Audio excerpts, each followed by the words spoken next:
Montelle Gaji, thanks for joining us on the Illinois Channel. And I want to tell the viewers that you are a candidate for mayor of Chicago, and that election will be next April, I believe, right? Do you have the actual date? I'm not sure yet. Well, it's probably the first Tuesday in April, I would guess, but it'll be in April. So they got a while to learn all the candidates and what the issues are going to be. And so we appreciate you joining us to talk about some of the issues. As we sit here, let me just ask you a broad question.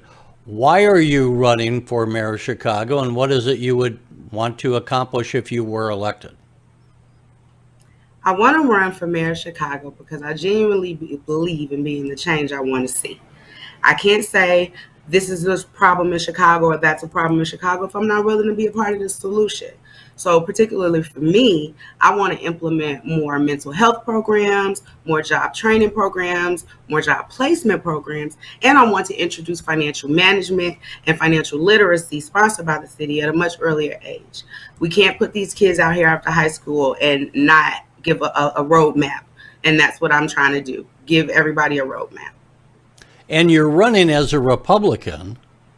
Yes, I am. Have you always been a Republican or not? No, traditionally I voted Democrat. However, as an older adult, I found that I'm quite conservative, staunch conservative actually. So I didn't want to vote traditional just because Ma and Pa did it. I wanted to analyze each issue and see which one I aligned with. And so far, I have to say that I'm a staunch conservative, and so I resonate with the Republican Party. In addition to its history is very interesting to me. Most people are not knowledgeable about the fact that the Republican Party was started by abolitionists and freed black slaves. So we were the originators of this thing.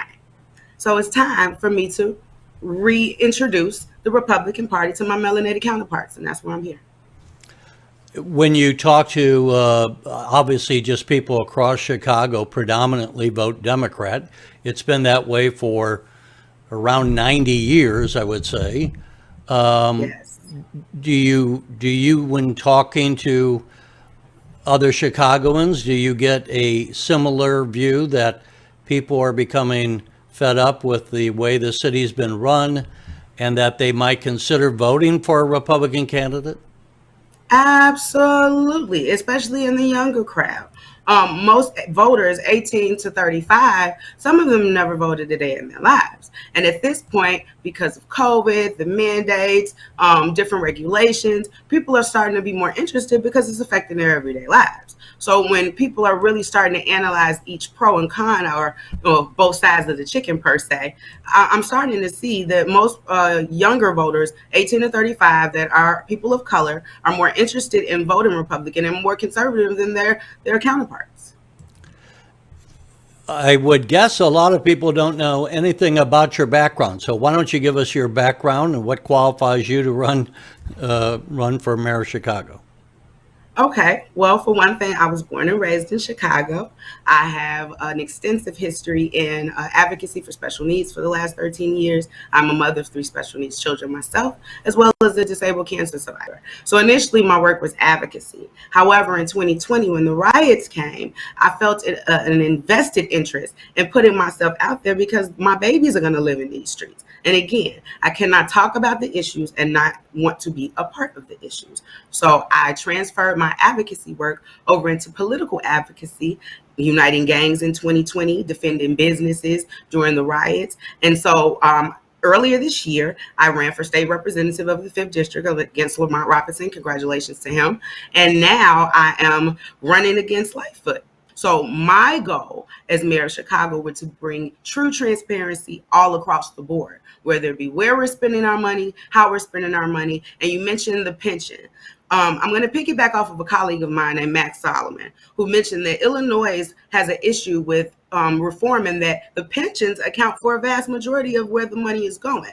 So if we allocate resources properly, we can potentially lower our deficit without raising taxes. Again, that all requires transparency.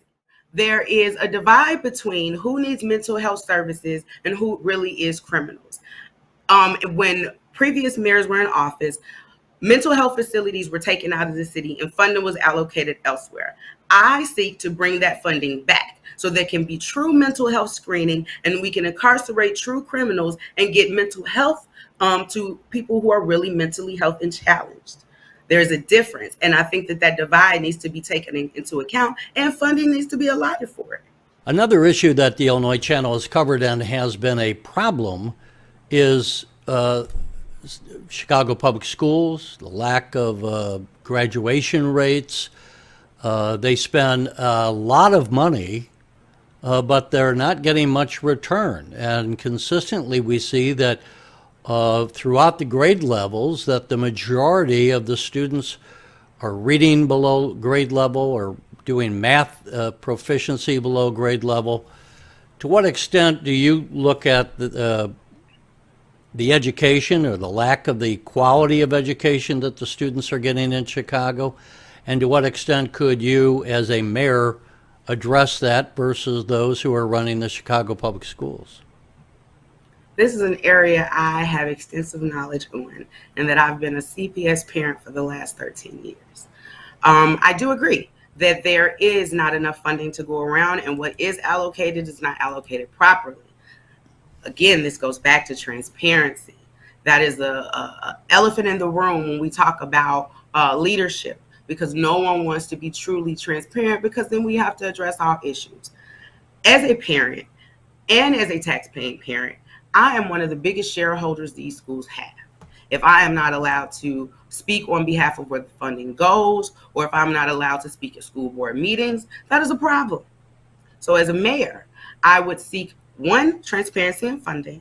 I would seek full autonomy for parents being able to speak at school board meetings, parents being inclusive in the curriculum, and parents being able to speak up and say, hey, this school doesn't have enough sanitation.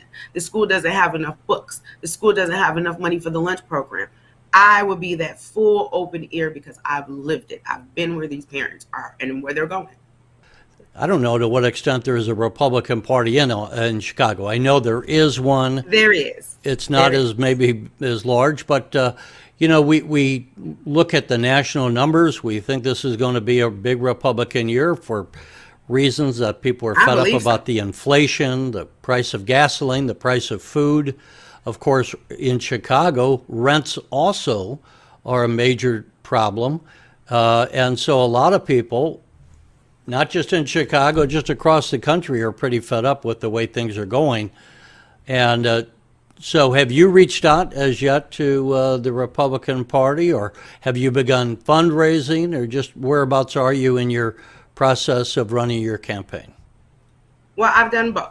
I have reached out to the Southside GOP. I have very good friends at the Southside GOP. Shout out to Latasha Fields, Devin DeGlacius, Max Solomon, and additionally to the Northside GOP as well. And as far as campaigning, I'm in very grassroots. But again, we're here now. So every little bit counts, and I'm grateful for wherever this road takes me. I presume you would have, as most campaigns do, some way that people can donate. Maybe when you publish your website, they'll have a button on there. I do have a GoFundMe up right now. Okay. You can look me up under my name, Montelle Gaji, on GoFundMe. In addition to, I am throwing a fundraising and giveaway event August 14th in Washington Park from 10 to 5 a.m. I will be registering people to vote, collecting signatures, giving away school supplies. It's going to be a bounce house for the kids, food, all-day event, and you can come get to know me and my family. Do you have a Facebook page or any other social media? Yes, Montelle Gaji on all social media platforms. That's Montelle Lgaji, Montelle L. Gaji. And we have your name right there above if people want to look for you and then join your organization and see what you're doing. How many signatures do you have to collect to be on the ballot? 12,000 signatures. I'm sorry, again? Say 12,000. 12,000. So I would guess that's a lot of signatures. I would guess that you would want to have some volunteers to help go around and collect some signatures. Absolutely. Anyone who wants to volunteer, who wants to donate, my email is gajiforchange2023. Please reach out to me. I answer all Twitters, tweets, Instagrams, messengers. I am a real politician. I will message you back. And you have to collect the 12,000 signatures, and by when do you have to submit those? I want to say the end of September, Okay, so if I'm not mistaken. you've got a couple of months here, but 12,000 is a lot to get. And Yes, it is. since you're running as a Republican, we can almost guarantee you someone's going to challenge your signature, so you got to make sure. I'm not worried. This is the season of the R. I'm not worried at all. You know, I would say, Montelle, that we appreciate your running. It's not easy for people to go out and get on the ballot and ask for money and ask for support, As you well know. as I know. And but as I tell people, we don't have elections without candidates, and we don't have democracy without elections. So if people like you aren't willing to stand up and say, here's what I think and here's what I think, then, we don't have the democracy we hope to have.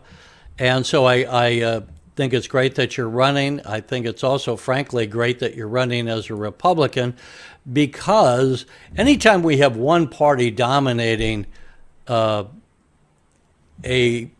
city or even a state for too long, it's just not good for democracy. I think it's always better when we have competition, whether in business or in politics. So that's fantastic. I'll give you a last word. Otherwise, we'll say goodbye, and then we can follow up with you in the future as the campaign progresses. I just want to say I am excited for where this road is going to take me. I want to do an early congratulations to all of the candidates. And I want to say, Chicago, get ready to be the change you want to see. Thanks for watching, and if you haven't already, please consider subscribing to our channel. And while you're at it, please leave us a comment. Thank you for watching.